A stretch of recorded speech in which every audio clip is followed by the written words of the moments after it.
Sir release ಆದ ದಿವಸದಿಂದ ಭೈರತಿ ರಣಗಳು ತುಂಬ ಬೇಗ ಓಡ್ತಾ ಇದೆ, ಇದಕ್ಕೆ ಏನು ಹೇಳ್ತೀರಿ ಸರ್? ಏನಿಲ್ಲ, ಪಿಕ್ಚರ್ ಜನಗಳಿಗೆ ತುಂಬ ಇಷ್ಟ ಆಗಿದೆ. ಅದು ಮಫ್ತಿ ಒಂದು 7 ವರ್ಷದ ಬ್ಯಾಕ್ ಬಂದಿದ್ದು. ಆ ಕ್ಯಾರೆಕ್ಟರ್ನ ತುಂಬ ರಣಗಳ ಪಾತ್ರನ ತುಂಬಾ ಹಚ್ಕೊಂಡಿದ್ರು ಜನ. ಸೊ ಆ ಪಾತ್ರ ಇವಾಗ ಅಲ್ಲಿ ಏನು ಇಷ್ಟಪಟ್ಟಿದ್ರು ಇಲ್ಲಿ ಇವಾಗ ಹೃದಯಕ್ಕೆ ಹೋಗ್ತಿದೆ ಅಂತ ಅನಿಸುತ್ತೆ. ಸರ್ ಭೈರತಿ ರಣಗಳು ಇಷ್ಟದಿಂದ ಓಡ್ತಾ ಇದ್ದಲ್ಲ, ನೆಕ್ಸ್ಟ್ ಮುಂದಿನ ಇನ್ನೊಂದು ರಣಗಳು ಬರ್ತಾ ಇದೆ ಸರ್. ಮಫ್ತಿ 2 ಬರ್ತಾ ಇದೆ. ಮಫ್ತಿ 2 ಬರ್ತದೆ, ರಣಗಲ್ಲಿ ಮಫ್ತಿ 2 ಆಗ್ತದೆ ಸರ್. ಇಲ್ಲ, ಭೈರತಿ ರಣಗಳು ಆದಮೇಲೆ ಮಫ್ತಿ ಬಂತಲ್ಲಮ್ಮ, ಮಫ್ತಿ ಆದಮೇಲೆ ಕಂಟಿನ್ಯೂಷನ್ ಬರುತ್ತೆ. ಕಂಟಿನ್ಯೂ ಬರ್ತದೆ ಸರ್. ಇಷ್ಟು ದಿನಕ್ಕೆ ಕಂಟಿನ್ಯೂ ಆಗಿ ಇವತ್ತಿಗೆ ನಾಳೆ ಒಂದು ವಾರ ಆಗುತ್ತೆ. ಆಯಿತು, ಎರಡನೇ ವಾರ ನಡೀತಾ ಇದೆ ಸರ್.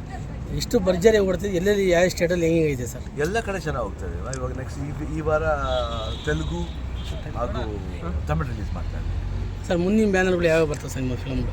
ನಮ್ಮ ಫಿಲಮ್ A for ಆನಂದ್ ಅಂತ ಬರ್ತಾ ಇದೆ. ನೆಕ್ಸ್ಟ್ 45 ಬರ್ತಾ ಇದೆ. ಅರ್ಜುನ್ ಜನ ಡೈರೆಕ್ಟ್ ಮಾಡ್ತಾ ಇದ್ದಾರೆ. ಆ್ಯಂಡ್ ಶೂಟಿಂಗ್ ನಡೀತಾ ಇದೆ ಇನ್ನೊಂದು ಪಿಕ್ಚರ್ದು, ಅದು ಹೆಸರಿಟ್ಟಿಲ್ಲ ಅಂತ. ಸರ್ ಇಷ್ಟೆಲ್ಲ ಅಭಿಮಾನಿ ನಿಮ್ಮ ಸಂಭ್ರಮ ಪಟ್ಟು ಇದು ಮಾಡ್ತಿರೋದು ಏನು ಹೇಳಕ್ಕೆ ಇಷ್ಟಪಡ್ತೀರಾ ಸರ್? ಸಂತೋಷ ಆಗುತ್ತೆ. ಸಂಭ್ರಮ ಅಂದರೆ ಅವ್ರ ಸಂಭ್ರಮಕ್ಕೆ ಥರ ನಾವಿದ್ದೀವಿ. ಇವತ್ತು ನಾನು ಇಷ್ಟು ಮಟ್ಟಿಗೆ ಬೆಳೆದು ನಿಂತಿದ್ದೀವಿ ಅಂದರೆ ಅವರ ಒಂದು ಸಂಭ್ರಮ, ಅವರ ಒಂದು ಪ್ರೀತಿ ವಿಶ್ವಾಸ. ಸೊ ಆ ಪ್ರೀತಿ ವಿಶ್ವಾಸ ನಾವು ಉಳಿಸ್ಕೊಂಡು ಹೋಗ್ಬೇಕಾದ್ರೆ ಸರ್. ಭೈರತಿ 62 ವರ್ಷ ಆದರೂ ನೀವು 32 ವರ್ಷ ಥರ ಕಾಣ್ತಿರೋದಕ್ಕೆ ಏನು ಹೇಳ್ತೀರಾ ಸರ್?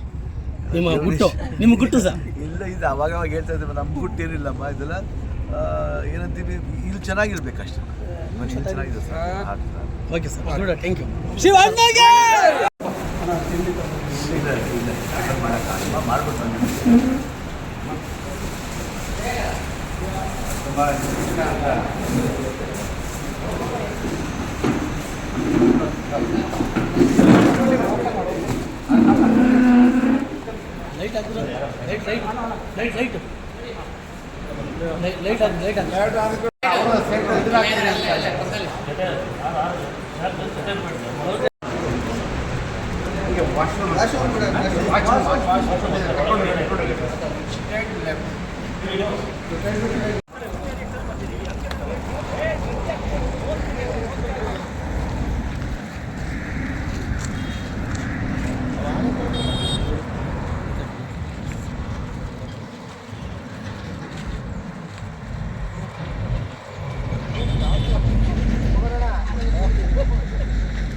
ಎಲ್ಲ ನಡಿ ಸರ್ ಬರ್ತಾರೆ. ಮುಂದೆ ಹೋಗಿ ಅಲ್ಲೇ ಹೋಗಿ